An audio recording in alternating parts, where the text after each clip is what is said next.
शिर्डीच्या राहुरीमध्ये महापुरुषांच्या पुतळ्याची विटंबना झाल्याचा प्रकार समोर आलाय आणि या विटंबनेच्या निषेधात राहुरीत कडकडीत बंद पाळण्यात आला। बंदमुळे राहुरीतील आठवडे बाजारात सुद्धा शुकशुकाट आहे।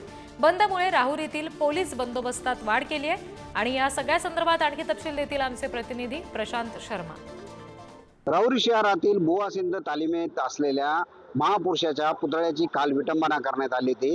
त्यामुळे संतप्त झालेल्या नागरिकांनी काल सुद्धा राहुरी शहर बंद ठेवलं होतं आणि आज पुन्हा राहुरी शहर बंदची हाक देण्यात आली आहे। राहुरी शहराच्या बरोबरीने तालुक्यातही अनेक ठिकाणी जो आहे कडकडीत बंद पाळलेला जातो आहे। आता आपण आहोत नवी पेठेत या ठिकाणी आज गुरुवारचा आठवडे बाजार भरतो, मात्र आठवडे बाजारही आज रद्द करण्यात आलेला आहे। ह्याच बरोबरीने राहुरी बाजार समिती जी आहे, मोठी बाजार समिती आहे, त्यातील मोंढाही आज दिवसभर बंद ठेवण्यात आलेले आहे।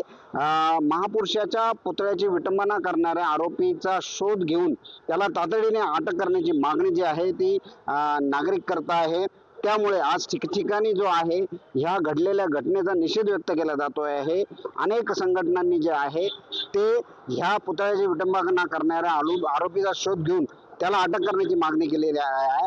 आज एकंदरीत बघितलं तर राहुरीचं शहराचं जे वातावरण आहे तणावपूर्ण शांतता आहे।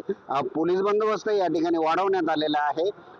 एकंदरीतच महापुरुषाच्या पुतळ्याच्या विटंबना करणाऱ्या प्रकरणी गुन्हा दाखल करण्यात आला असून ह्या आरोपीला अटक करण्याची आता मागणी होते। प्रशांत शर्मा, पुढारी न्यूज, राहुरी, अहिल्यानगर।